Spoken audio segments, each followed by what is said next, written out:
Alright, welcome back to another video. Today I'm going to be going over my predictions for this year's F1 World Championship.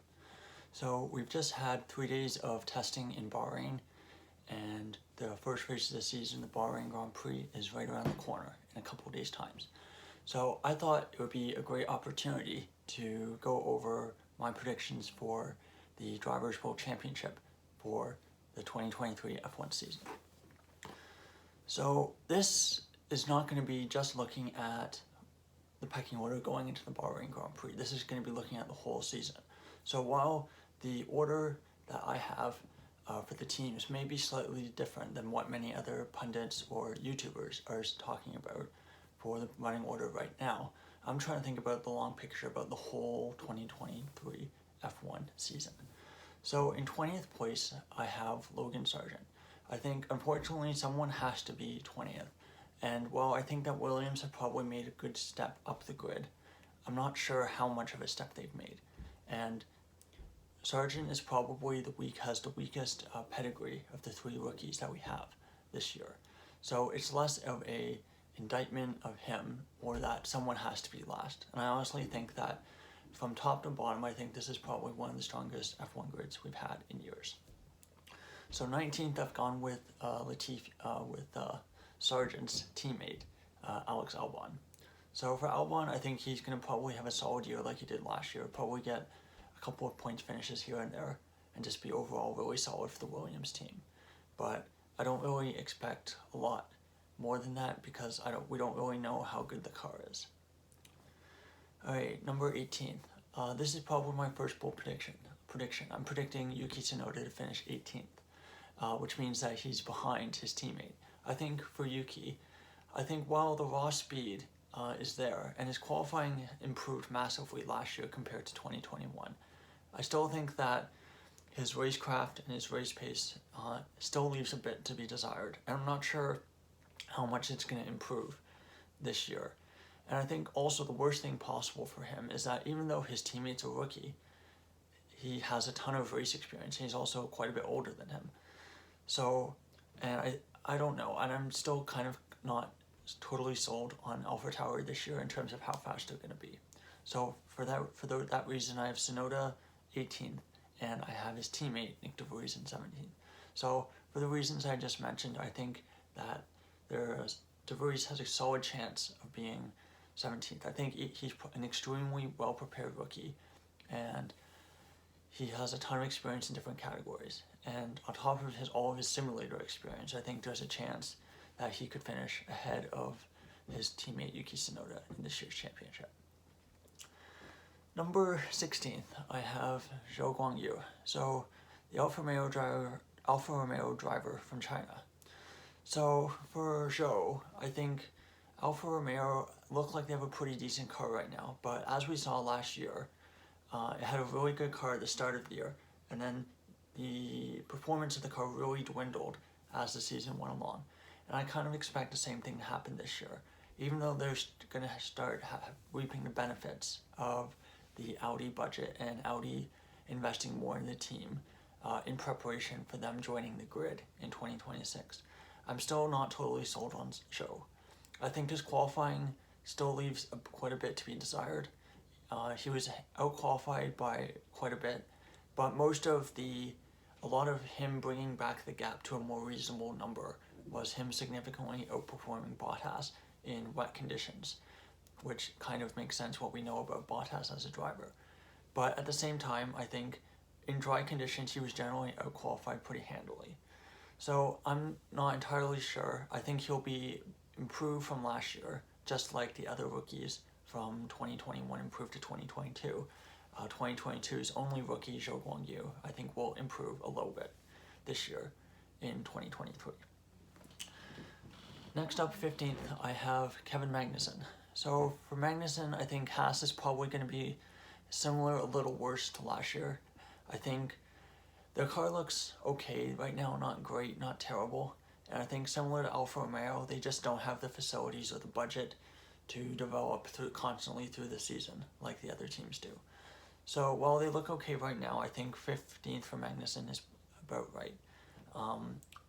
You know he's a good qualifier, we know he's a good racer, but I still have questions about his racecraft and making sure he doesn't get himself caught up into silly incidents. Remember last year he was meatball flagged about 3 races, I think, the whole year, which is more than any other driver. So 14th, I have Oscar Piastri, McLaren's rookie. So many people are completely writing off McLaren for this year after their, I think, rocky preseason test. I think the mileage, while the mileage was pretty poor, it was also really poor last year, and Lando Norris still managed to finish 7th in the championship last year. I think for McLaren, I think they probably have taken a little bit of a step back compared to last year, but at the same time, I think that they're not as bad as testing made it look. And while I do have Piastri behind his teammate, I think he will be solid. He'll probably have some rookie mistakes here and there, but he's come in with an excellent pedigree. I think he's really gonna show us what he can do. And I think 14th is a solid place for him. He'll get good points finishes, not a ton. He'll probably get quite a few bit less than Norris, but still good for a rookie season. So 13th, I have Nico Hülkenberg. While this may seem high for a driver who hasn't been a full-time F1 driver for 3 years now, I think the way that Hülkenberg has come in on his substitute appearances, I think has really shown to me that he's really able to get in a car and be quick right away.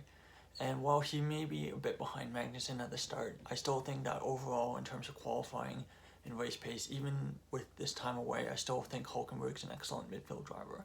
And I think he'll really get the most out of the car, which is exactly why Haas hired him. So number 12. So this is a bit of an odd one. So number 12, I'm predicting Aston Martin's second driver.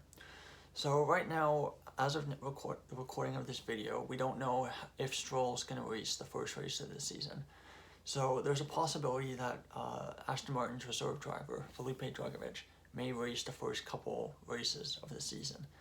So I'm basically, in 12th place, I'm putting what would be the combined points tally of Drugovich and Stroll, in which case it's a bit tricky. Obviously with Drugovich, he's a rookie. He's done testing, but he's never been a full-time F1 driver. He had a very good season, F3 last year, but again, at the same time, he's a rookie, but the car does look very good. And with Stroll, he's coming off an injury. He missed all of testing, so he's going to have a massive amount of knowledge, a massive knowledge deficit to his teammate in Alonso. And I think similar to Racing Point 2020, when the car is an upper midfield car, Stroll does have some good performances, but there's many days where he's just completely off the pace. And the drivers in similar cars around him just tend to outperform him. So for those reasons, I'm having Aston Martin's second driver, whether it be Drugovich or Stroll, and what combination of the two, in 12th place. So 11th, I have Valtteri Bottas. I think Bottas is going to have another really solid year for Alfa Romeo, second year of the team. He's probably going to benefit from their early season form. Hopefully this year they can continue the form as the year goes on and not just crash and burn as the year progresses. I think Bottas, we kind of know what we have. Very good qualifier, solid race pace, maybe not the best overtaker, but still a perfect driver for what Alfa Romeo need right now. So number 10, I have Lando Norris. So despite his McLaren's poor testing and I think the general lack of confidence about the team's pace and position right now, I think they're probably going to be able to pick themselves off their feet as the season goes on. And I think Norris is really going to reap the rewards of that. We've saw what he could do last year with a okay McLaren, where Ricciardo really under-delivered. And I think Norris is probably one of those really top drivers in F1 right now, especially in the midfield. And he can really get the most out of a car every single weekend. So even if the car qualifies 15th, I would still expect Norris to finish 10th or 9th, with in the first couple races when the car is expected to be quite a bit worse. So number 9, I have Pierre Gasly. So first, Alpine driver. So Alpine had a really odd test. They did no soft tire running, so they never used the C4 or the C5 tire. But for Gasly, I think I think that the team in general seem very confident about how they are, and I actually think they're going to be 4th in the Constructors at the end of the year. And for Gasly, I think he's kind of embedding himself into a new team, and he'll take him a little bit to get up to speed. But at the same point, I think he's going to be extremely close to his teammate in 8th, Esteban Ocon. So for Ocon, I think one of his biggest strengths last year was that he was extremely consistent. He was always there to pick up pieces whenever things went wrong for drivers around him or when Alonso's engine failed, and it allowed him to pick up consistently really good, strong haul of points. So he's able to get consistently like 6th, 7th, 8th place finishes. So even though he didn't really have the standout drives that I thought Alonso had last year, he was extremely consistent. I kind of expect a similar story this year. So number 7, top of the midfield, as we call it, is Fernando Alonso. So Alonso seems extremely confident in the Aston Martin so far this year, and so does the team as well as the rest of the teams in the paddock. So I think, and we know Alonso will get the most out of any car he drives. So I really think that what's holding Aston Martin back from being 4th in the championships is going to be having to rely on a rookie in Drugovich or Stroll being Stroll, or still getting up to speed from his injury. But for Alonso, I think he might get a couple podiums. He's going to be probably top of the midfield most weekends. We know the Mercedes powertrain and engine is generally pretty reliable. So I'm really excited to see what Alonso can do. So now we're into the top 6, which is kind of the official front of the grid.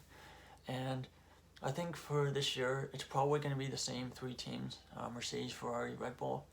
However, the order I think is going to be a little bit different from last year. So in 6th place, I have Carlos Sainz. So I think, even though right now I think Ferrari is probably solidly ahead of Mercedes, I expect Mercedes to get on top of their problems. And I think that operationally as a team, Mercedes generally have a lot more potential from now towards the end of the season, just being able to develop the car through the season and get closer to the front. So for those reasons, I have Sainz in 6. I think he's probably going to be okay. He's not going to have the extreme highs in both qualifying and the race that a Charles Leclerc would have, but I think he'll be solid, and so 6th place for Carlos Sainz. So 5th, I have Sergio Perez. So I think out of the top 6 drivers, I think I mentioned this in my previous video, so I think Perez is the weakest driver in that top 6. So I think Red Bull will probably win the Constructors' Championship, which may give away who I'm predicting for the championship. But at the same time, I think that Perez may struggle with the car, and I think as the other 2 teams, Ferrari and Mercedes, get closer to the front, I think that Perez will probably struggle more and more, because I think in terms of car, he has probably the best car on the grid right now. But unfortunately, as that talent deficit becomes more important as the cars get closer together, I kind of expect Perez to struggle a bit. So 4th, I have Charles Leclerc. So this is less an indictment of Leclerc and more of just Ferrari being Ferrari. I think Frederic Vasseur is still embedding himself into the new car, into the new team. I think the car is going to be good to start. The data from Bahrain is very iffy. They seem to be quite fast, but their tire deck seems to be a really big problem. And I think operationally, unfortunately, Ferrari still is not on the level of a Mercedes or a Red Bull. So while I think Leclerc will probably get many pole positions this year, I think through a combination of maybe a couple mistakes on his part and reliability and strategy, I expect 4th place in the Drivers' Championship for Leclerc. So 3rd, I have George Russell. So I think the Mercedes are probably going to, while they may be the 3rd fastest team right now, I think that they're going to have a really solid rate of development through the season. And it's going to be enough that the 2 drivers are actually going to be able to maybe not challenge for the championship, but they're definitely going to be in the top 3 in the championship. And I think the reason I have Russell just behind his teammate in 2nd, Lewis Hamilton, is that I think that while the consistency for Russell was really impressive last year, I think that still, right now, I'd say the peaks for Hamilton are still a little bit higher, just in terms of qualifying into the race. So for those reasons, I think I have Russell a little bit behind Hamilton for 2nd in the championship. but at the same time, I think it's going to be very close. So Drivers Champion 2023. So I'm gonna go with the safe pick, Max Verstappen. So the Red Bull looked like it has a very solid car, a very fast car this year. And the fact that Verstappen's so happy about the car after preseason suggests that I think the team know that they have a really good car this year. And Verstappen is undoubtedly the informed driver in F1 right now. He's probably the strongest driver on the grid. So even if the cars were a bit close to equal, I still think Verstappen would win. So I honestly think we're going to get something similar to last year. Qualifying will look close, but I think in the races, Verstappen will probably be extremely strong, and he's going to be incredibly difficult to beat. So that's my Drivers' Championship predictions for 2023. It'll be interesting to look back on this at the end of the season. So just for reference, my Constructors' predictions, I'm not going to go through in detail, I'm just going to say them in order. So in 10th I have Williams, 9th AlphaTauri, 8th Haas, 7th Alfa Romeo, 6th McLaren, 5th Aston Martin, 4th Alpine, 3rd Ferrari, 2nd Mercedes, and 1st Red Bull. So again, seeing those two lists, it'll be interesting to see at the end of the season how they stack up to the actual results. But at the same time, I think we have a very exciting season in store for us. And I can't wait for the season to start in Bahrain. So please like and subscribe if you enjoyed the video. And please leave your comments and your predictions in the comments below. I'm interested to see who do you think is going to be champion this year. Thank you so much for watching.